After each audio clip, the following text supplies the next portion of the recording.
Okay, so magandang umaga po sa ating lahat para po sa ating Bible knowledge of the day. Dito po sa Proverbs chapter 12 verse 11, the Bible says, "He that tilleth his land shall be satisfied with bread, but he that followeth vain persons is void of understanding." Kaya napakagandang talata po yan, na prinsipyo again na sinabi ni Hari Solomon sa atin, the wisest on earth ever live, na pagka ikaw ay may lupa at tinil mo or kumbaga tinaniman mo, di ba? Of course, lininis mo, inararo mo, binungkal mo, tapos sinaniman mo, aani ka, di ba? Kaya nga, shall be satisfied with bread, sabi ng Biblia. Kaya't, syempre, paano niya ginawa yun? Syempre, naging masipag po siya.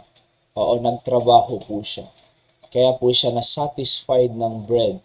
Naniniwala rin po ako na ang isang taong nagsisipag, nagtatrabaho, ay kakain. Sa Bible nga po, sa New Testament, ay huwag kumain ang hindi nagtatrabaho.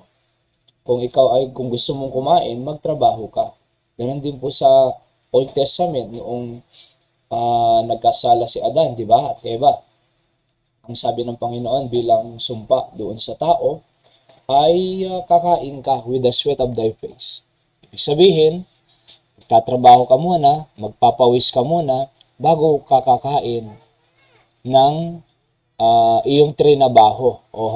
Nagpagod muna, nagpawis, kasi nag-work, kaya bago kakain. Ayun. So, kumbaga, part po ng buhay talaga ang mag-work hard. Maraming kabataan ngayon, talagang tinatamad sila, di ba? Maraming kabataan ngayon na ayaw nilang magtrabaho, ayaw nilang magpagod. Oo, di baling di napagod, di baling wag kumain, di naman napagod. Ganun ang kanilang mga prinsipyo. Pero hindi po ganun ang buhay. Ang realidad po, kinakailangan mag-work hard po tayo. Kahit simula sa tatay, nanay, at saka sa mga anak. Oo, hanggang at the early age of our children, dapat matutunan po nilang magtrabaho. Kaya mag-delegate po kayo sa mga trabahong gawaing bahay. Huwag lang papabayaan na lumalaki silang walang ginagawa. So kailangan po ng buhay natin magsipag para hindi po tayo magkaroon ng financial crisis. So ang Pilipino kasi, pag may pera, i-stop sa trabaho. Pero pag ubos na, saka magtatrabaho. Kinakailangan po araw-araw po yan. Tuloy-tuloy ang trabaho. Kaya tunay po dito, he that tilleth his land shall be satisfied with bread. But he that followeth vain person is void of understanding. Pero yung nagpa-follow sa walang kwentang tao ay walang pangunawa.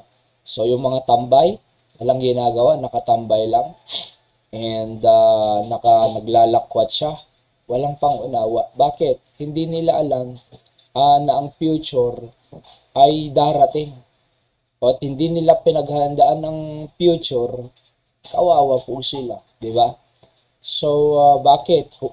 Sumasama sa mga walang kwenta, vain, tao, at walang pangunawa. Kaya, tulungan natin ang mga anak po natin, upang maunawaan ang salita ng Diyos. Alright? Kaya nga po tayo may Bible knowledge of the day para may increased knowledge po sila. Because my people are destroyed for lack of knowledge, sabi ng Bible. Dahil walang knowledge, walang understanding. Bakit? Sumasama sa vain person. So, turuan po natin sila. Alright? Yan po ang ating Bible knowledge of the day sa araw na ito. God bless you po.